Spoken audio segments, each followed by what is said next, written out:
Moscow, जून 1985। सुबह के लगभग 8 बजे थे। मॉस्को के बाहरी इलाके में मौजूद एक high security Soviet defence research institute के बाहर रोज की तरह कर्मचारियों की भीड़ थी जो उस इंस्टीट्यूट के अंदर जा रही थी। ये कंक्रीट की बड़ी सी बिल्डिंग थी जिसके गेट में लहराता हुआ सोवियत संघ का लाल झंडा था और बाहर हथियारों से लैस सुरक्षा गार्ड। गेट पर हर कर्मचारी के पहचान पत्र की बारीकी से जांच हो रही थी। बाहर से देखने पर तो ये एक नॉर्मल सरकारी इंस्टीट्यूट लग रहा था, लेकिन इसकी 4 दीवारों के अंदर सोवियत संघ की सबसे सीक्रेट मिलिट्री टेक्नोलॉजी पर काम चल रहा था। इसी भीड़ के बीच एक भूरे गहरे रंग की कार आकर रुकी। कार का दरवाज़ा खुला और एक आदमी कार से बाहर निकला। उसने बहुत ही साधारण कपड़े पहने हुए थे। उसके हाथ में चमड़े का एक ब्रीफकेस था। उसके फेस के एक्सप्रेशन एकदम शांत थे और चेहरे पर कोई घबराहट नहीं थी, ना ही उसे किसी बात की जल्दबाजी थी। उस आदमी का नाम था एडोल्फ टोलकाचेव। पेशे से वो एक एरोस्पेस इंजीनियर था, लेकिन असलियत में वो सेंट्रल इंटेलिजेंस एजेंसी यानी कि अमेरिका की CIA के जासूसों में से एक था। पिछले कई सालों से वो फाइटर प्लेन, रडार सिस्टम और मॉडर्न मिलिट्री टेक्नोलॉजी से जुड़ी ऐसी सीक्रेट जानकारियां अमेरिका तक पहुंचा रहा था जिनकी कीमत अरबों डॉलर से भी ज़्यादा थी। लेकिन उसे जरा भी अंदाज़ा नहीं था कि आज उसकी ज़िंदगी पूरी तरह बदल जाएगी। वो सिक्योरिटी गेट की तरफ बढ़ा और उसने गार्ड को अपना आइडेंटिटी कार्ड दिखाया। गार्ड ने एक नज़र उस पर डाली और उसे अंदर जाने का इशारा कर दिया। टोलकाचेव गेट से बिल्डिंग के अंदर चला गया और नज़रों से ओझल हो गया। कुछ ही दूरी पर सड़क के किनारे खड़ी एक काली वोल्गा कार खड़ी थी। उसका दरवाज़ा खुला। उसमें से 3 आदमी बाहर निकले। लंबे ओवरकोट, फर वाली टोपियाँ और चेहरे पर कोई एक्सप्रेशन नहीं। वो आराम से गेट की तरफ बढ़े। उनकी चाल में कोई तेज़ी नहीं थी, मानो उन्हें पूरा विश्वास है कि उनका शिकार अब कहीं बचकर नहीं जा सकता। फिर वो भी उसी बिल्डिंग के अंदर दाखिल हो गए। उस सुबह सोवियत संघ की सीक्रेट एजेंसी KGB ने CIA के सबसे कीमती एसेट को अपने कब्जे में ले लिया था, लेकिन लैंगली वर्जीनिया में मौजूद CIA हेडक्वार्टर को अभी इसकी भनक तक नहीं थी। कुछ दिनों बाद एक और खबर आई। सोवियत संघ में काम कर रहा CIA का एक और सीक्रेट सोर्स पकड़ा गया। इसके बाद दूसरा, फिर तीसरा और फिर चौथा। कुछ ही हफ्तों के अंदर CIA के सबसे भरोसेमंद एजेंट एक एक करके गायब होने लगे। कुछ को मौत की सजा सुनाई गई और कुछ कभी दिखाई ही नहीं दिए। कॉन्फ्रेंस रूम की मेज पर फाइलों का ढेर बढ़ता जा रहा था। हर नई फाइल एक नया झटका दे रही थी। हर नई रिपोर्ट एक और असफल ऑपरेशन की कहानी कह रही थी। CIA ऑफिस में दीवार पर लगे सोवियत संघ के नक्शे पर एक एक करके लाल निशान उभरते जा रहे थे। कमरे में मौजूद सीनियर ऑफिसर्स एक दूसरे का चेहरा देख रहे थे। ऐसा पहले तो कभी नहीं हुआ था। आखिर दुश्मन को CIA के सीक्रेट एजेंट्स के नाम कैसे पता चल रहे थे? सीक्रेट मीटिंग की जानकारी कहाँ से लीक हो रही थी? हर ऑपरेशन शुरू होने से पहले ही KGB वहाँ कैसे पहुँच रही थी? कमरे में बैठे एक ऑफिसर ने धीमी आवाज़ में कहा, ये कोई संयोग नहीं हो सकता है। दूसरे अधिकारी ने सामने रखी फाइल बंद की। पूरे कमरे में सन्नाटा छा गया। अगर दुश्मन को हमारे एजेंट्स के नाम पता है, हमारे प्लान्स पता हैं, हमारे ऑपरेशंस पता हैं, तो उसका मतलब सिर्फ एक ही है, हमारे बीच कोई अपना ही आदमी है जो गद्दार है। लेकिन वो गद्दार आखिर था कौन? 5 साल पहले 1980 सुबह के 7 बजे थे। वर्जीनिया की शांत सड़कों पर लोग अपने अपने दफ्तरों के लिए निकल रहे थे। इसी शहर में एक सिंपल से घर में एक आदमी रहता था जिसे देखकर कोई ये नहीं कह सकता था कि ये आदमी एक दिन अमेरिका के इतिहास का सबसे बड़ा गद्दार कहलाएगा। उसकी ज़िंदगी बहुत ही साधारण थी। ना तो उसके पास कोई शानदार घर था, ना ही कोई महंगी कार, ना कोई ऊंचा पद और ना ही ऐसी कोई पहचान जिससे लोग उसे याद रख सकें। इस आदमी का नाम था ऑल्ड्रिच एम्स और ये अमेरिका की सेंट्रल इंटेलिजेंस एजेंसी यानी CIA में एक काउंटर इंटेलिजेंस ऑफिसर की पोस्ट पर काम कर रहा था। सुनने में तो ये पोस्ट बहुत इम्प्रेसिव लगती है, लेकिन असलियत में उतनी थी नहीं। ऑल्ड्रिच एम्स को जेम्स बॉन्ड नहीं था, वो विदेशी धरती पर दुश्मनों से लड़ने वाला एजेंट भी नहीं था। उसने कभी किसी फिल्मी अंदाज में गोलीबारी नहीं की और ना ही कभी उसने पैराशूट से छलांग लगाई और ना ही वो किसी दुश्मन देश में अपना रूप बदलकर घुसा। उसका असली हथियार था इंफॉर्मेशन यानी जानकारी। वो उन लोगों की फाइलें देख सकता था जो दुनिया के सबसे खतरनाक देशों में CIA के लिए अपनी जान जोखिम में डालकर काम कर रहे थे। उसे उन सीक्रेट ऑपरेशंस की जानकारी मिलती थी जिसके बारे में अमेरिका के प्रेसिडेंट तक को हर बार नहीं बताया जाता था। और ये विडंबना ही थी कि इतनी संवेदनशील जानकारी तक पहुंच रखने वाला ये आदमी अपने ही दफ्तर में कभी उभर के सामने नहीं आ पाया। उसके सीनियर ऑफिसर उसे एक एवरेज एम्प्लॉय मानते थे। वो काम तो करता था लेकिन कोई बहुत आउटस्टैंडिंग नहीं था। उसके अंदर दिमाग था लेकिन वो डिसिप्लिन नहीं था। उसके पास एक्सपीरियंस था लेकिन वो अपनी एम्बिशन और अपनी परफॉर्मेंस इनके बीच में बैलेंस नहीं बना पाता था। उसकी एनुअल एवोल्यूशन रिपोर्ट में अक्सर एक जैसी बातें होती थी, इसमें क्षमता तो है लेकिन इसका प्रदर्शन अस्थिर है, प्रतिभाशाली तो है लेकिन काम के लिए भरोसेमंद नहीं। CIA जैसे ऑर्गेनाइजेशन में जहां हर गलती की कीमत किसी की जान हो सकती थी, ऐसी इमेज किसी भी ऑफिसर के करियर को धीरे धीरे रोक सकती थी। ऑल्ड्रिच एम के साथ भी यही हुआ और वो वहीं उसी पोजीशन पर अटक गया। उसे लगता था कि वो जितना कैपेबल है CIA में उसे उतनी पहचान मिली नहीं। सेंट्रल इंटेलिजेंस एजेंसी CIA का हेडक्वार्टर लैंगली, वर्जीनिया। हर सुबह की तरह हजारों कर्मचारी CIA की बिल्डिंग में दाखिल हो रहे थे।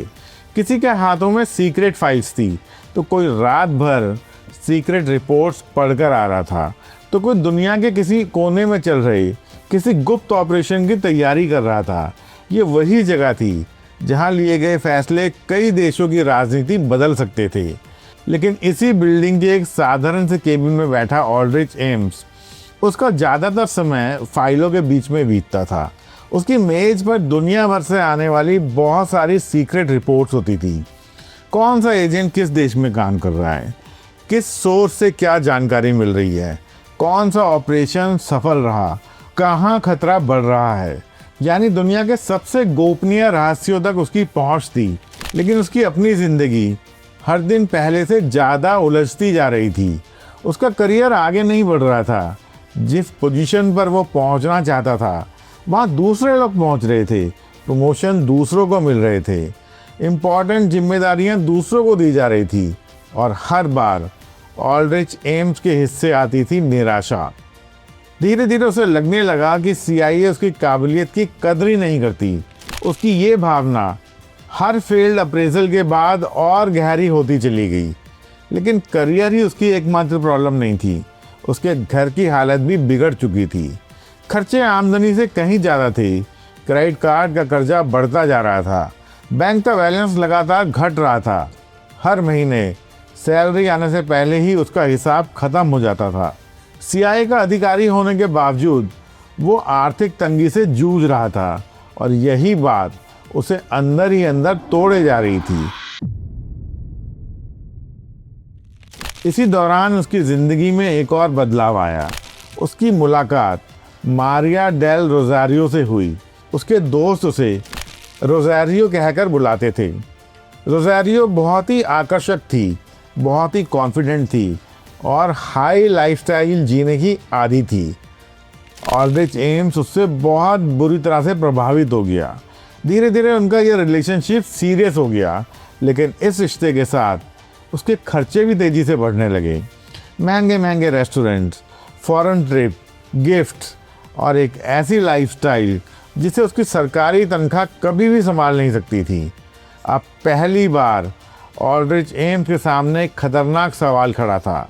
क्या वो सिर्फ ईमानदारी से अपनी ऐसी ज़िंदगी जी सकता है जिसकी उसे चाह थी? अभी उसके पास इस सवाल का कोई जवाब नहीं था। 16 अप्रैल 1985, वॉशिंगटन डीसी। दोपहर का टाइम था। वॉशिंगटन डीसी की एक बिजी सड़क पर सोवियत संघ की एम्बेसी थी। इस बिल्डिंग पर अमेरिका की सीक्रेट एजेंसीज की हमेशा नज़र बनी रहती थी। इसमें वर्कर्स के भेष में बहुत सारे केजीबी के एजेंट्स काम किया करते थे, इसलिए एम्बेसी के बाहर आने जाने वाले हर आदमी पर नज़र रखी जाती थी। एक दिन ऑल्ड्रिच एम्स भी इसी एम्बेसी के सामने पहुंचा। कुछ टाइम तक तो वो बाहर खड़ा रहा। उसकी नज़रें मेन डोर पर थी। वो अच्छी तरह से जानता था कि सड़क के दूसरी तरफ से कहीं पर FBI के सर्वेलेंस एजेंट्स मौजूद हो सकते हैं।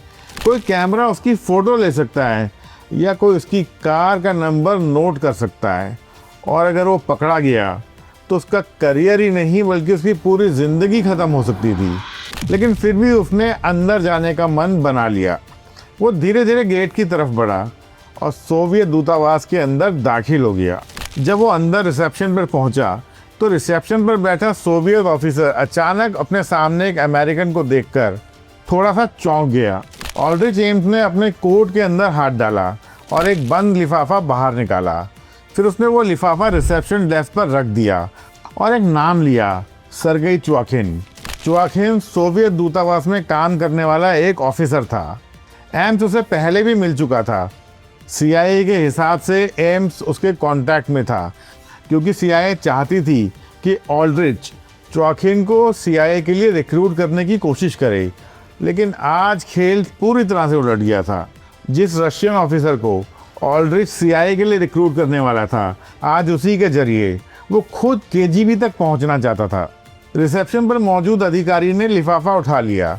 उसने ऑल्ड्रिच से कोई सवाल नहीं पूछा, बस उसकी तरफ देखा और हल्के से सर हिला दिया, मानो वो समझ चुका हो कि ये कोई नॉर्मल चिट्ठी नहीं है।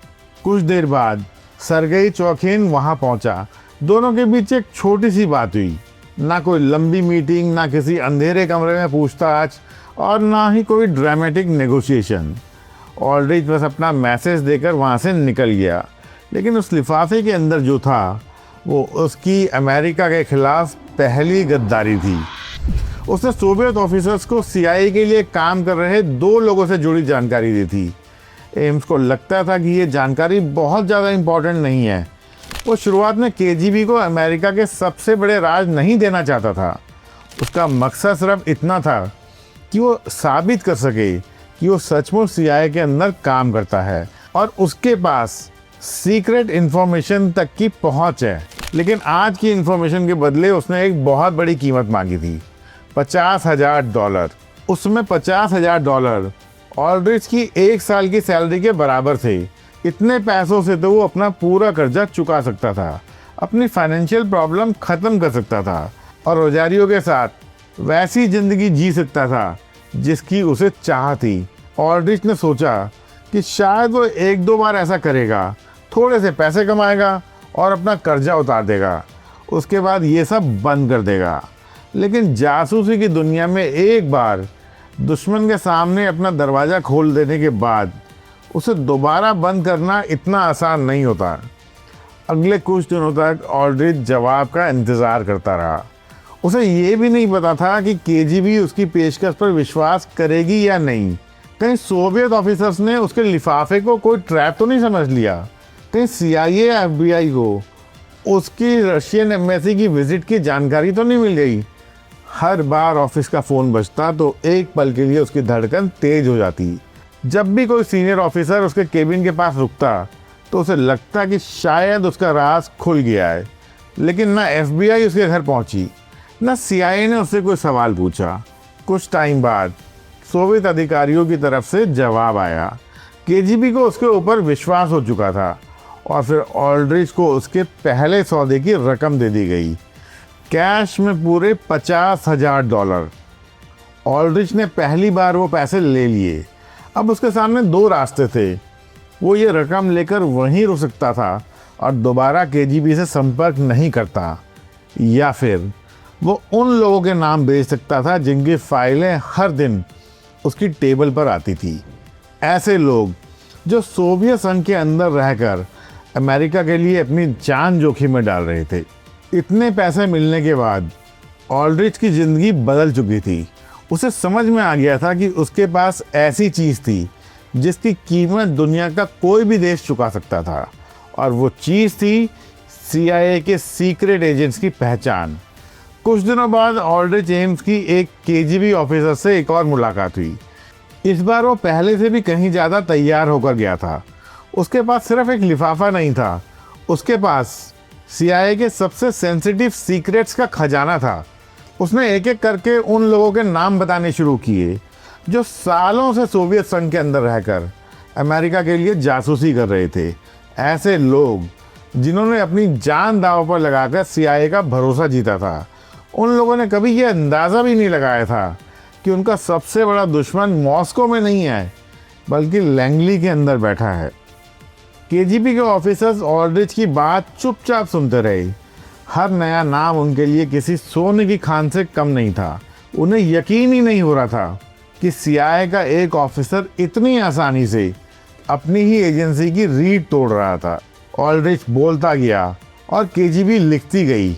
नामों की लिस्ट लगातार लंबी होती चली गई। इन नामों में सोवियत मिलिट्री, डिफेंस मिनिस्ट्री और KGB के अंदर काम कर रहे CIA के सबसे इम्पोर्टेंट सोर्सेस शामिल थे। ये वही लोग थे जिनकी वजह से अमेरिका को सोवियत संघ के मिलिट्री प्लान, मिसाइल प्रोग्राम और न्यूक्लियर स्ट्रैटेजी की इंफॉर्मेशन मिलती रहती थी। ऑल्ड्रिच जानता था इन नामों का मतलब क्या है। वो ये भी जानता था कि अब KGB इन्हें गिरफ्तार करेगी, इनसे पूछताछ करेगी और शायद इनमें से कई लोग जिंदा वापस भी नहीं लौटेंगे। फिर भी उसने बोलना बंद नहीं किया। बदले में KGB ने भी कोई कंजूसी नहीं दिखाई। हर नई इंफॉर्मेशन के लिए नए पैसे दिए जाते थे।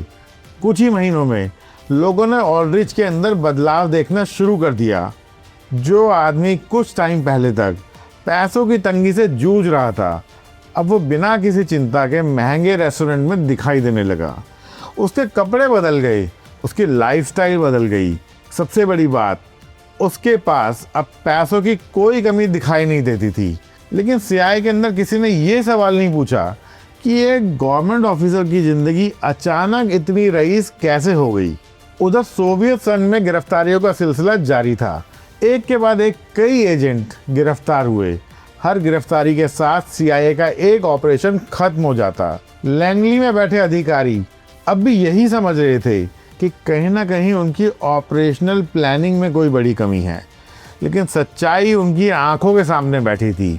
हर सुबह वो आदमी उसी बिल्डिंग में प्रवेश करता था, उसी कैफेटेरिया में कॉफ़ी पीता था, उन्हीं मीटिंग्स में बैठता था, और उसी शाम वो CIA की सबसे सीक्रेट इंफॉर्मेशन रोज़ KGB तक पहुंचा देता था। अब ऑल्ड्रिच CIA के अंदर बैठा KGB का सबसे कीमती हथियार बन चुका था, लेकिन अभी उसकी गद्दारी की असली कीमत दुनिया ने देखी ही नहीं थी। KGB की सबसे सुरक्षित इमारतों में से एक थी लुब्यांका। यहीं सोवियत संघ के सबसे खतरनाक दुश्मनों से पूछताछ होती थी। और इसी इमारत की एक अंधेरी कोठरी में बैठा था एक आदमी। उसका नाम था दिमित्री पोलियाकोव। बाहर की दुनिया के लिए वो सोवियत सेना का एक सम्मानित जनरल था, लेकिन CIA के लिए वो कोल्ड वॉर के ज़माने से उनका सबसे कीमती रिसोर्स था। करीब 25 साल तक उसने सोवियत संघ की सबसे टॉप सीक्रेट मिलिट्री इंफॉर्मेशन चुपचाप अमेरिका तक पहुंचाई थी। हजारों दस्तावेज, सैकड़ों खुफिया रिपोर्ट और ऐसी जानकारी जिन्होंने वॉशिंगटन को बार बार बढ़त दिलाई। लेकिन अब खेल खत्म हो चुका था। पूछताछ करने वाले अधिकारी ने एक फाइल में से कुछ कागज़ निकाले और उसकी ओर बढ़ा दिए। पोलियाकोव ने उन कागज़ों को देखा और उसके चेहरे का रंग उड़ गया। उन कागज़ों में उसकी पूरी सीक्रेट एक्टिविटीज़ का रिकॉर्ड था। गुप्त मुलाकातें, कोड नेम, संदेश, सब कुछ। उसे समझने में देर नहीं लगी कि किसी ने CIA के अंदर से उसे बेच दिया है। पूछताछ कई दिनों तक चली। KGB ने उससे उसके बाकी साथियों के बारे में पता लगाने की बहुत कोशिश की, लेकिन पोलियाकोव ने किसी का नाम नहीं लिया। वो जानता था कि अब उसकी मौत तय है, लेकिन अगर उसने किसी और का नाम बता दिया तो कई और जिंदगियां खत्म हो जाएंगी। कुछ टाइम बाद सोवियत कोर्ट ने उसे देशद्रोह का दोषी ठहराया और मौत की सजा दे दी। इस तरह उसकी एक लंबी सीक्रेट जिंदगी हमेशा के लिए खत्म हो गई। उधर लैंगली में जब CIA को उसकी मौत की खबर मिली तो कमरे में सन्नाटा छा गया। कुछ अधिकारी इस बात पर यकीन ही नहीं कर पा रहे थे। दिमित्री पोलिकोव इतने सालों तक अपने आप को बचाने में सफल था, फिर अचानक KGB तक उसकी पूरी पहचान कैसे पहुंच गई? किसने बताया, कैसे बताया? इस बात का कोई जवाब नहीं था। लेकिन ये तो सिर्फ शुरुआत थी। पोलिकोव अकेला नहीं था। एक एक करके CIA के दूसरे रिसोर्सेज भी या तो गिरफ्तार होने लगे या हमेशा के लिए गायब होने लगे। किसी को साइबेरिया भेज दिया गया, किसी को जेल में डाल दिया गया और कोई कभी वापस ही नहीं लौटा। हर नई गिरफ्तारी KGB की जीत थी और हर जीत के पीछे एक ही आदमी था, ऑल्ड्रिच एम्स। शुरुआत में CIA को लगा कि ये एक संयोग है, शायद किसी ऑपरेशन में सुरक्षा संबंधी चूक हो गई है या किसी एजेंट ने ज़रूरत से ज़्यादा जोखिम उठा लिया है। लेकिन जब ऐसे मामलों की संख्या लगातार बढ़ने लगी तो ये साफ हो चुका था कि ये कोई कोइंसिडेंस नहीं है। सोवियत संघ में CIA का पूरा नेटवर्क धीरे धीरे बिखरने लग गया। सालों की मेहनत से तैयार किए गए सोर्सेज कुछ ही महीनों में ख़त्म हो रहे थे। कई गुप्त अभियान शुरू होने से पहले ही असफल हो गए। कुछ मुलाकातों की जगह KGB पहले से ही मौजूद मिलती थी। ऐसे लगता था मानो दुश्मन CIA का हर कदम पहले से ही जान गया हो। लैंगली में एक के बाद एक इमरजेंसी मीटिंग्स होने लगी। हर डिपार्टमेंट से रिपोर्ट मांगी गई। सुरक्षा व्यवस्था की दोबारा जांच हुई, संचार प्रणाली की जांच हुई, गुप्त संदेशों की जांच हुई, विदेशों में तैनात अधिकारियों से पूछताछ की गई। लेकिन हर जांच एक ही जगह आकर रुक जाती थी। कोई सबूत नहीं, कोई सुराग नहीं, किसी के पास कोई जवाब नहीं। इसी बीच वॉशिंगटन में बैठे हुए कुछ अधिकारियों ने एक बहुत ही इम्प्रोबेबल पॉसिबिलिटी के ऊपर विचार करना शुरू किया। क्या CIA के अंदर कोई गद्दार मौजूद है? लेकिन ये सवाल जितना आसान था उसका जवाब उतना ही मुश्किल, क्योंकि अगर कोई गद्दार था तो उससे सिर्फ दस्तावेजों की नहीं बल्कि CIA के सबसे सीक्रेट ह्यूमन रिसोर्सेज की भी पहचान थी, और ऐसी पहुंच बहुत कम अधिकारियों के पास होती थी। उधर मॉस्को में KGB की सफलताएं लगातार बढ़ रही थी और इधर CIA की सबसे बड़ी ताकत, उसकी ह्यूमन इंटेलिजेंस नेटवर्क, वो तेज़ी से टूटता जा रहा था। कोल्ड वॉर के बाद अमेरिका पहली बार सोवियत संघ के अंदर लगभग ब्लाइंड हो गया था। लेकिन इस पूरी कहानी की सबसे बड़ी आयरनी ये थी कि जिस आदमी के द्वारा CIA रात दिन कर रही थी, हर सुबह वो टाइम पर दफ्तर जाता, मीटिंग में शामिल होता, सीक्रेट फाइलें पढ़ता, अपने साथ काम करने वालों के साथ कॉफ़ी पीता और दिन भर उसी संस्था के लिए काम करता जिसे वो धीरे धीरे अंदर से खोखला कर रहा था। उसका KGB से संपर्क भी जारी था। टाइम टू टाइम वो नई जानकारी पहुंचाता और बदले में उसे वहाँ से डॉलर मिलते रहते। अब ये कोई एक बार की गद्दारी नहीं रह गई थी, अब ये एक रेगुलर सिस्टम बन चुका था। धीरे धीरे ऑल्ड्रिच को ये भरोसा होने लगा कि उसका राज कभी सामने नहीं आएगा, क्योंकि जितनी बार वो KGB से मिलता उतनी ही बार वो बिना किसी शक के अपने दफ्तर वापस लौट आता। ना कोई पूछताछ, ना कोई निगरानी, ना कोई सवाल। उधर KGB भी समझ चुकी थी कि उनके हाथ कोल्ड वॉर की सबसे बड़ी उपलब्धियों में से एक लग चुकी है। ऑल्ड्रिच उन्हें ऐसी जानकारी दे रहा था जिसकी वजह से सोवियत संघ CIA की चालों को पहले से ही समझने लगा था। लेकिन ऑल्ड्रिच की कहानी अभी यहीं रुकने वाली नहीं थी। 1986 में CIA ने उसके कैरियर को लेकर एक और फैसला लिया, जिसने अनजाने में KGB को पहले से भी बड़ा फायदा पहुंचा दिया। कोल्ड वॉर अपने चरम पर था। सोवियत संघ के खिलाफ अमेरिका अपनी जासूसी गतिविधियां लगातार बढ़ा रहा था। यूरोप इस लड़ाई का सबसे इम्पोर्टेंट मोर्चा बन चुका था और इसी वजह से CIA को वहां ऐसे ऑफिसर्स की ज़रूरत थी जिन्हें सोवियत मामलों का एक्सपीरियंस हो। ऑल्ड्रिच कई सालों से सोवियत डेस्क पर काम कर चुका था। वो रूसी भाषा जानता था, वो सोवियत खुफिया तंत्र को समझता था और कागज़ों पर उसका रिकॉर्ड किसी एक्सपीरियंस ऑफिसर जैसा दिखता था। सीआईए को उसके खिलाफ किसी भी तरह का सबूत भी नहीं मिला था। इसलिए जब यूरोप में नई पोस्टिंग की लिस्ट तैयार हुई तो उसमें ऑल्ड्रिच का नाम भी शामिल था। ऑल्ड्रिच अपनी पत्नी रोज़ारियो के साथ इटली की राजधानी रोम पहुंच गया। ऑफिशियल रूप से उसे सीआईए स्टेशन रोम में नियुक्त किया गया था। यहाँ उसका काम था सोवियत संघ और ईस्टर्न यूरोप से जुड़े खुफिया अभियानों में सहयोग देना और वहाँ काम कर रहे अमेरिकी नेटवर्क के साथ तालमेल बनाए रखना। लेकिन इस तबादले का एक दूसरा पहलू भी था जिसे उस वक्त सीआईए नहीं समझ पाई। रोम सिर्फ एक खूबसूरत यूरोपियन शहर नहीं था, कोल्ड वॉर के दौरान दुनिया के सबसे एक्टिव जासूसी केंद्रों में से एक था। यहाँ सीआईए, केजीबी, ईस्टर्न यूरोप की एजेंसीज सब एक दूसरे के खिलाफ लगातार एक्टिवली काम करते रहते थे और ऑल्ड्रिच इस पूरे खेल के बीच में पहुंच चुका था। एक तरफ वो सीआईए का सीनियर ऑफिसर था, दूसरी तरफ वो केजीबी का सबसे भरोसेमंद जासूस, और अब तो उसे पहले से भी ज़्यादा सेंसिटिव जानकारियों का एक्सेस था। अब वो सिर्फ दफ्तर में बैठकर फाइल देखने वाला ऑफिसर नहीं था। यूरोप में चल रहे सीआईए के कई सेंसिटिव अभियानों की जानकारी अब उसकी रेंज में आने लगी। कोल्ड वॉर के दौरान पूर्वी यूरोप और सोवियत संघ से जुड़े कई गुप्त अभियान यहीं से ऑपरेट होते थे। रोम में सीआईए और केजीबी अपनी फुल स्ट्रेंथ में काम करती थी। रोम दो महाशक्तियों की खुफिया जंग का एक अहम मैदान बन चुका था।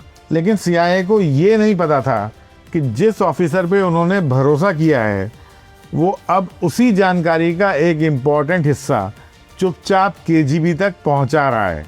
हर नई जानकारी केजीबी को सिर्फ एक एजेंट का नाम ही नहीं देती थी।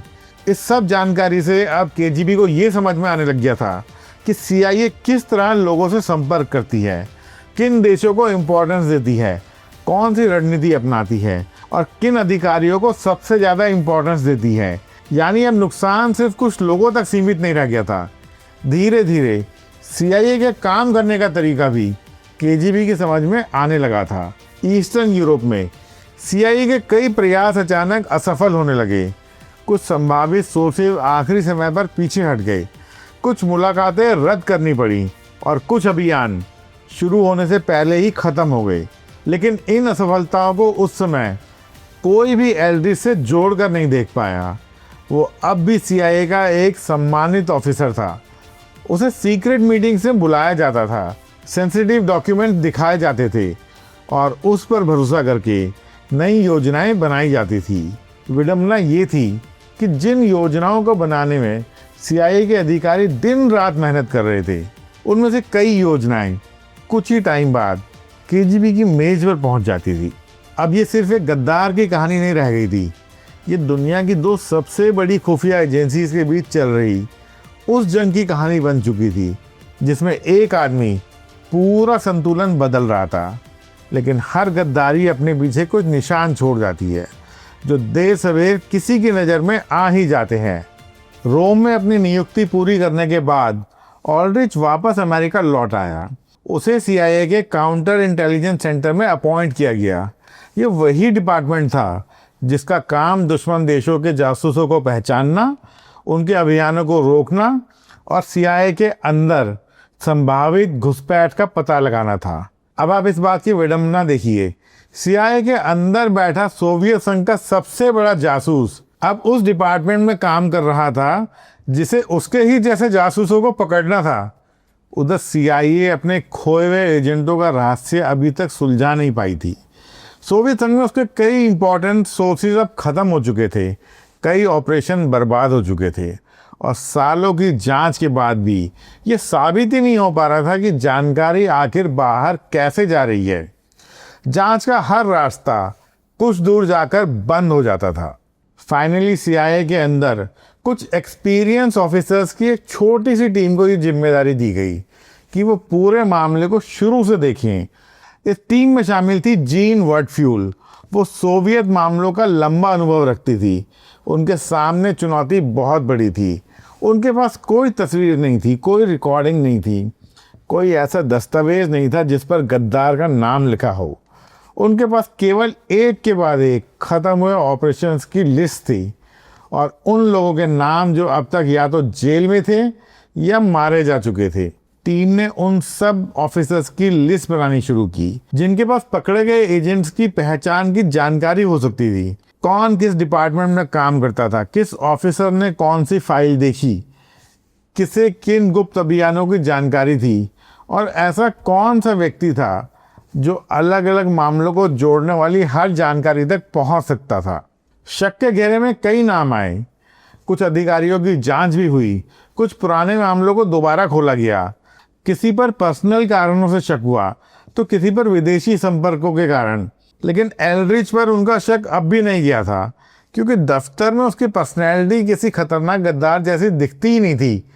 वो कोई बहुत बड़ा ऑफिसर भी नहीं था, ना ही उसे सीआईए के सबसे ब्राइट लोगों में गिना जाता था।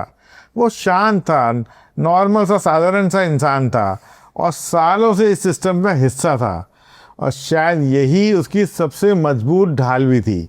लेकिन इसी बीच उसकी ज़िंदगी अब बिल्कुल साधारण नहीं रह गई थी। सरकारी वेतन पाने वाला यह अधिकारी ऐसी रकम खर्च कर रहा था जिसका उसकी आमदनी से कोई मेल ही नहीं था। उसने नगद पैसों से बहुत खरीदारी की, महंगी कार ली, महंगे कपड़े लिए, वॉशिंगटन के पास एक ऐसा घर खरीदा जिसकी कीमत उसकी सरकारी तनख्वाह से बहुत ऊपर थी। कुछ सहकर्मियों ने यह बदलाव देखा भी और इससे सवाल भी किए, लेकिन हर बार उसके पास एक तैयार जवाब था। वो ये कहता था कि ये पैसा उसकी पत्नी रोज़ारियो के अमीर परिवार से आया है, और लंबे टाइम तक सीआईए ने उसके इस जवाब को एक्सेप्ट भी कर लिया। ना बैंक खातों की गहराई से जांच हुई, ना उसके खर्च और वेतन का सही हिसाब लगाया गया। लेकिन फिर मामले की जांच कर रही टीम ने पहली बार लापता एजेंट्स की फाइल से नज़र हटाकर संदिग्ध अधिकारियों की निजी जिंदगी में देखना शुरू किया। उनकी यात्राएं, उनके विदेशी संपर्क, और सबसे ज़रूरी बात, उनकी फाइनेंशियल कंडीशन। जब ऑल्ड्रिच की आमदनी और उसके खर्चे को आमने सामने रखा गया तो तस्वीर एकदम बदलने लगी। एक तरफ उसकी सरकारी तनख्वाह थी और दूसरी तरफ लाखों डॉलर का लाइफस्टाइल। पहली बार जांच कर रहे अधिकारियों के सामने एक बड़ा सवाल खड़ा हुआ, जिसका जवाब एल्ड्रिच एम्स भी आसानी से नहीं दे सकता था कि इतना सारा पैसा आखिर आया कहाँ से। जब उससे पूछा गया तो उसने फिर से वही अपनी पत्नी के अमीर परिवार वाली कहानी सुनाई। लेकिन जांच अधिकारी इस बार सिर्फ ये जवाब सुनकर संतुष्ट होने वाले नहीं थे। उन्होंने एल्ड्रिच के हर दावे की पुष्टि करने का फैसला किया। अगर ये पैसा रोज़ारियो के परिवार से आया था तो उसका रिकॉर्ड भी होना चाहिए था। अगर कोई विरासत मिली थी तो उसके पेपर होने चाहिए थे। अगर किसी ने आर्थिक मदद की तो उसका कोई ना कोई सबूत भी होना चाहिए था। धीरे धीरे बैंक खातों की जानकारी जुटाई जाने लगी, पुराने फाइनेंशियल रिकॉर्ड देखे गए, प्रॉपर्टी की खरीद फरोख्त की जांच हुई, और फिर जांच अधिकारियों के सामने एक ऐसी तस्वीर उभरने लगी जो एल्ड्रिच की कहानी से बिल्कुल मेल नहीं खाती थी। सरकारी वेतन और उसकी घोषित आय और उसका वास्तविक खर्चा, तीनों के बीच का डिफरेंस इतना बड़ा था कि अब उसे नज़रअंदाज करना मुश्किल था। कुछ टाइम बाद जांच में एक और चौंकाने वाली बात सामने आई। एल्ड्रिच अपने कई बड़े खर्चे नगद पैसों से करता था। महंगी कार, महंगे कपड़े और घर की कई किस्तें भी नगद रकम से चुकाई गई थी। एक सरकारी ऑफिसर के लिए इतनी बड़ी मात्रा में नगद पैसा होना अपने आप में एक बड़ा सवाल था। अब तक जांच केवल शक के आधार पर आगे बढ़ रही थी, लेकिन पहली बार जांच अधिकारियों के हाथ एक ऐसा सुराग लगा जिसे दस्तावेजों से परखा जा सकता था। और यही वो पल था जब ये मामला सिर्फ सीआईए की इंटरनल इन्वेस्टिगेशन तक नहीं रहा, अब इसमें एफबीआई को भी पूरी ताकत से शामिल कर लिया गया। क्योंकि अगर ऑल्ड्रिच सचमुच में वही आदमी था जिसकी उन्हें तलाश थी, तो अब ये अमेरिका के इतिहास का सबसे बड़ा जासूसी मामला बनने वाला था। एफबीआई और सीआईए दोनों एजेंसीज ने एक कॉमन टीम बनाई। इस ऑपरेशन का सिर्फ एक ही गोल था, ऑल्ड्रिच पर 24 घंटे नज़र रखना। लेकिन ये कोई साधारण निगरानी नहीं थी। एफबीआई जानती थी कि सामने वाला कोई आम अपराधी नहीं था, बल्कि सीआईए का एक सीनियर ऑफिसर था। जरा सी गलती और पूरी जांच खत्म हो सकती थी। इसलिए उन्होंने जल्दबाजी नहीं की। सबसे पहले ऑल्ड्रिच के डेली रूटीन को समझा गया।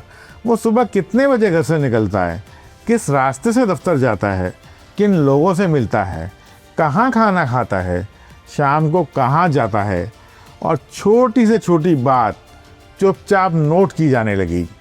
कुछ ही दिनों में ऑल्ड्रिच को बिना बताए उसकी पूरी ज़िंदगी एक खुली किताब बन चुकी थी।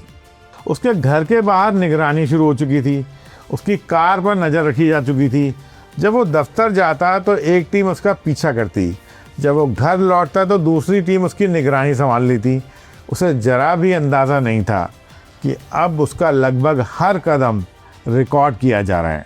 लेकिन कमाल की बात ये थी कि इतने दिनों की निगरानी के बाद भी FBI के हाथ कोई ऐसा सबूत नहीं लगा जो अदालत में पेश किया जा सके।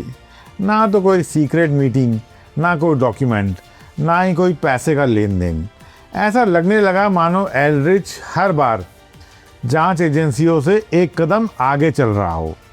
लेकिन अनुभवी जांच अधिकारी जानते थे कि कोई भी जासूस हमेशा अपनी गलती को छुपा नहीं सकता है। उसे कभी ना कभी अपने हैंडलर से कांटेक्ट करना ही पड़ता है, और FBI उस एक पल का इंतज़ार कर रही थी। उन्हें यकीन था कि अगर थोड़ा और पेशेंस रखें तो एल्ड्रिच खुद उन्हें अपने असली मालिक तक पहुंचा देगा। ऑल्ड्रिच अब भी अपने आप को पूरी तरह सुरक्षित समझ रहा था। करीब करीब 9 साल बीत चुके थे। उसने CIA की सबसे सीक्रेट इन्फॉर्मेशन सोवियत संघ को दी थी, लेकिन आज तक कोई उसके दरवाजे तक नहीं पहुंचा। ये कॉन्फिडेंस धीरे धीरे उसकी सबसे बड़ी कमज़ोरी बनता जा रहा था। उधर FBI की निगरानी भी लगातार जारी थी। हर सुबह एक टीम उसके घर के बाहर मौजूद रहती थी। जैसे ही ऑल्ड्रिच अपनी कार लेकर निकलता, निगरानी शुरू हो जाती। एक टीम पीछे हटती तो दूसरी उसकी जगह ले लेती, ताकि ऑल्ड्रिच को कभी ये एहसास ही ना हो कि उसका पीछा किया जा रहा है। जांच अधिकारी अब उसके हर कदम को जोड़ रहे थे। किस दिन वो नॉर्मल रास्ता छोड़ देता है, किस दिन वो बिना किसी कारण के अपनी डायरेक्शन बदल देता है, किस दिन वो अचानक किसी पब्लिक पार्क या सुनसान सड़क के पास कुछ मिनट्स के लिए रुकता है। शुरुआत में तो ये सिर्फ एक कोइंसिडेंस लग रहा था, लेकिन जब महीनों का रिकॉर्ड एक साथ देखा गया तो एक अजीब सा पैटर्न दिखाई देने लगा। कुछ दिनों में ऑल्ड्रिच अपनी रोज़ की आदत बदल लेता था। वो सीधे घर नहीं लौटता था, रास्ते में कई बार डायरेक्शन बदलता, बार बार रियर व्यू मिरर में देखता। कभी वो अचानक गाड़ी मोड़ देता था, तो कभी बिना किसी वजह के कुछ मिनटों के लिए कहीं भी रुक जाता था। कोई नॉर्मल आदमी शायद कभी कभार ऐसा कर ले, लेकिन एक ट्रेंड CIA अधिकारी ऐसा तभी करता है जब उसे शक हो कि कोई उसका पीछा कर रहा है। FBI के अधिकारियों ने ये पैटर्न तुरंत पहचान लिया। उन्हें समझ में आ गया कि ऑल्ड्रिच सिर्फ गाड़ी नहीं चला रहा था, वो सर्वेलियंस डिटेक्शन रूट अपना रहा था, यानी ऐसा रास्ता जिसका इस्तेमाल जासूस ये पता लगाने के लिए करते हैं कि कहीं उन पर निगरानी तो नहीं रखी जा रही। अब FBI को पहली बार यकीन होने लगा कि उनका शक सही डायरेक्शन में है, लेकिन उन्हें अभी भी एक ऐसी गलती का इंतज़ार था जो अदालत में ऑल्ड्रिच को हमेशा के लिए बेनकाब कर सके, और वो गलती अब बहुत दूर नहीं थी। 1993 FBI और CIA को ऑल्ड्रिच की हर मूवमेंट पर नज़र रखे करीब 1 साल हो गया था, लेकिन इतनी लंबी निगरानी के बाद भी उनके हाथ कोई ऐसा सबूत नहीं लगा जिससे अदालत में उसके खिलाफ जासूसी का मुकदमा चलाया जा सके। फिर जांच अधिकारियों ने एक नया फैसला लिया। अगर ऑल्ड्रिच अपने रूसी हैंडलर से सीधे नहीं मिल रहा तो शायद वो कोई दूसरा तरीका इस्तेमाल कर रहा हो। इसलिए उसकी निगरानी और बढ़ा दी गई। उसके घर के बाहर कैमरे लगा दिए गए, उसकी कार पर विशेष निगरानी रखी जाने लगी। उसके फ़ोन रिकॉर्ड्स, उसकी यात्राएं, उसके बैंक लेन देन, सब कुछ एक एक करके जोड़ा जाने लगा। लेकिन सबसे बड़ा कदम अभी बाकी था। एक दिन ऑल्ड्रिच अपने घर से बाहर था। FBI की एक टीम लीगल परमिशन के साथ उसके घर के अंदर पहुंची। उनके पास बहुत कम टाइम था। हर कमरा, हर दराज, हर अलमारी चेक की जाने लगी, लेकिन उनका उद्देश्य घर की तलाशी लेना नहीं था। वो तो कुछ ढूंढ रहे थे, कुछ ऐसा जो सीधे रूस तक कनेक्शन बिठा दे। तभी जांच अधिकारियों की नज़र एक प्रिंटर रिबन पर पड़ी। नॉर्मली लोगों के लिए वो सिर्फ एक पुरानी रिबन थी, लेकिन FBI के फॉरेंसिक विशेषज्ञ जानते थे कि उस दौर के प्रिंटर जो भी कुछ टाइप करते थे उनकी हल्की छाप रिबन पर रह जाती थी। रिबन सावधानी से निकाली गई, उसे तुरंत फॉरेंसिक लैब भेजा गया। कुछ दिनों बाद जब स्पेशलिस्ट ने उस रिबन की परत दर परत जांच की तो धीरे धीरे उस पर टाइप किए गए शब्द दोबारा दिखाई देने लगे और फिर एक नाम सामने आया, ऐसा नाम जिसने पूरे मामले की दिशा बदल दी। रिबन पर रूसी खुफिया एजेंसी के नाम लिखा गया एक लेटर था। अब जांच अधिकारियों के पास सिर्फ शक ही नहीं था, उनके हाथ पहली बार एक ऐसा सबूत था जो सीधे ऑल्ड्रिच को उसके असली मालिकों से जोड़ रहा था। इतने सालों से जिस गद्दार की तलाश चल रही थी, अब उसका चेहरा लगभग साफ दिखाई देने लगा था। लेकिन FBI जल्दबाजी नहीं करना चाहता था, क्योंकि उन्हें सिर्फ एक जासूस को ही नहीं पकड़ना था, उन्हें यह भी सुनिश्चित करना था कि गिरफ्तारी के बाद वो कानून की किसी भी अदालत से बचकर निकल ना सके। इसलिए उन्होंने एक आखिरी जाल बिछाया और ऑल्ड्रिच धीरे धीरे उस जाल की तरफ बढ़ने लगा। जनवरी 1994। अब FBI को लगभग यकीन हो चुका था कि ऑल्ड्रिच ही वो आदमी हैं जिसकी तलाश वो पिछले कई सालों से कर रहे थे। लेकिन यकीन और सबूत दो अलग अलग चीज़ें थी। जांच अधिकारी जानते थे कि अगर उन्होंने जरा भी जल्दबाजी की तो इतने सालों की मेहनत एक पल में बर्बाद हो सकती थी। इसलिए उन्होंने फैसला किया कि ऑल्ड्रिच को कुछ टाइम और दिया जाए। उन्हें देखना था कि क्या वो एक बार फिर से अपने रूसी हैंडलर्स तक इन्फॉर्मेशन पहुंचाएगा। उधर ऑल्ड्रिच पूरी तरह से निश्चिंत था। उसे लग रहा था कि उसने एक बार फिर से अमेरिकन एजेंसीज को मात दे दी है। हर सुबह वो उसी तरह CIA के ऑफिस पहुंचता, अपने सहकर्मियों से हंसकर बातें करता, मीटिंग में शामिल होता और शाम को एक नॉर्मल ऑफिसर की तरह अपने घर लौट आता। बाहर से सब कुछ नॉर्मल दिखता था, लेकिन उसको नहीं पता था कि FBI की बहुत सारी टीम उस पर नज़र लगाकर बैठी हुई है। एक दिन जांच अधिकारियों ने उसे एक पार्किंग लॉट में कुछ देर के लिए रुकते देखा। उसने चारों तरफ नज़र दौड़ाई, कुछ देर वहाँ खड़ा रहा, फिर धीरे धीरे अपनी कार की तरफ वापस लौट आया। उस दिन कोई गिरफ्तारी नहीं हुई, कोई पीछा नहीं किया गया, लेकिन जांच अधिकारियों ने उस जगह को पूरी तरह से घेर लिया। कुछ देर बाद फॉरेंसिक टीम भी वहां पहुंच गई। उन्होंने ज़मीन, पेड़ और आसपास की हर चीज़ की बारीकी से जांच शुरू की। तभी उन्हें वहां एक छोटा सा पैकेट मिला। पहली नज़र में ये बिल्कुल ऑर्डिनरी लग रहा था, लेकिन उसके अंदर एक सीक्रेट मैसेज छुपाने का तरीका था, जैसे सोवियत एजेंसीज अपने एजेंट्स के साथ इस्तेमाल करती थी। अब तस्वीर लगभग पूरी हो चुकी थी। बैंक रिकॉर्ड, प्रिंटर रिबन, पैसों का लेन देन, लंबी निगरानी और अब ये गुप्त संदेश। हर सबूत एक ही आदमी की तरफ इशारा कर रहा था, ऑल्ड्रिच एम्स। अब वो सिर्फ शक के घेरे में नहीं था, अब वो कानून की पकड़ से बस कुछ ही कदम दूर था।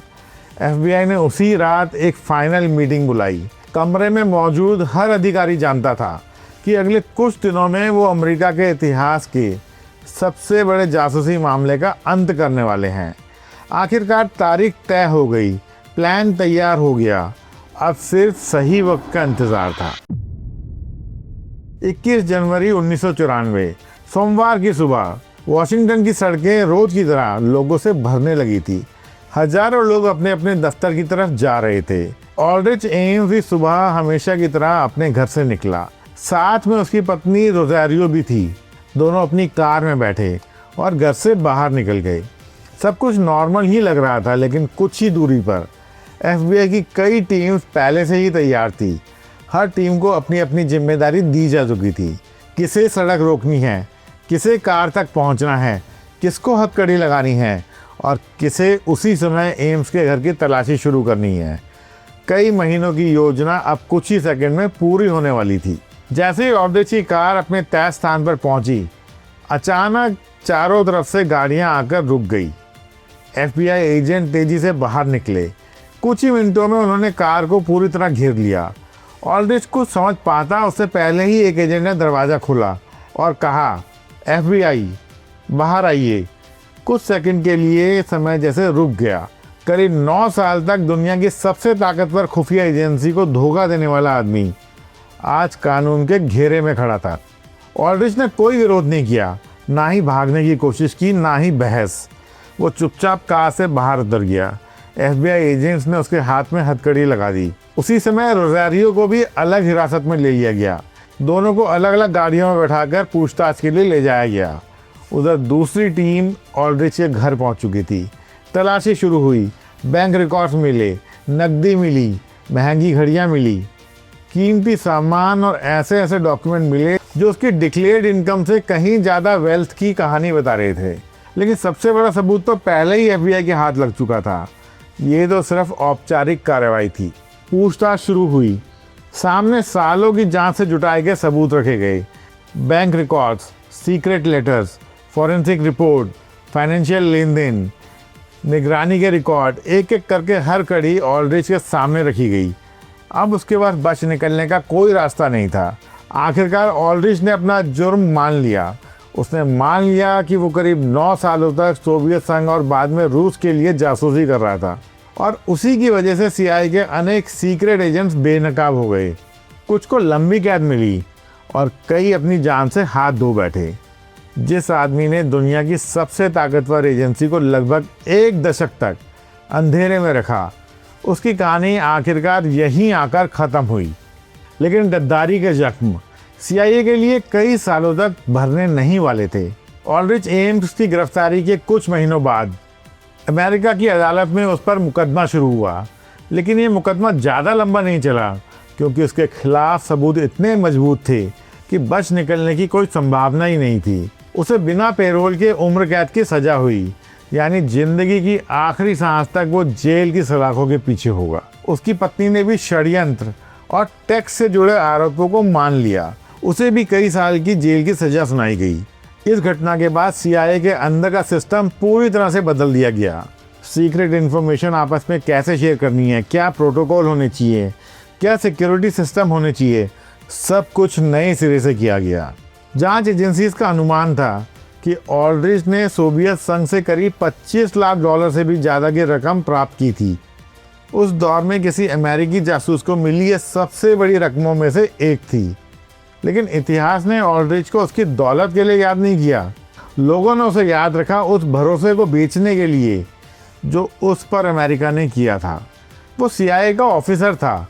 उसका काम अमेरिका के लिए जासूसों की रक्षा करना था, लेकिन उसी ने ही अपने साथियों के नाम दुश्मन को बेच दिए और कुछ डॉलर्स के बदले ना जाने कितनी जिंदगियां हमेशा के लिए खामोश हो गई। आज लगभग 3 दशक से भी ऊपर का समय बीत चुका है। ऑल्ड्रिच अब भी अमेरिका की फेडरल जेल में उम्र कैद की सज़ा काट रहा है। उसका नाम हर CIA अधिकारी को एक वार्निंग की तरह पढ़ाया जाता है, क्योंकि खुफिया एजेंसीज में सबसे खतरनाक दुश्मन नहीं होता है, वो तो सीमा के उस पार बैठा है। सबसे खतरनाक वो होता है जिस पर आप सबसे ज़्यादा भरोसा करते हो। और ऑल्ड्रिच ऐसा ही एक आदमी था, एक ऐसा आदमी जिसने अमेरिका के इतिहास की सबसे बड़ी गद्दारी की। अगर आपको ये कहानी पसंद आई हो तो वीडियो को लाइक और शेयर ज़रूर कीजिए और क्राइम कनेक्ट को सब्सक्राइब भी कीजिए, क्योंकि अगले एपिसोड में हम फिर ऐसी ही एक नई कहानी लेकर आएंगे। मिलता हूँ आपसे अपने अगले एपिसोड में। तब तक के लिए मुझे दीजिए इजाज़त। नमस्कार और जय हिंद।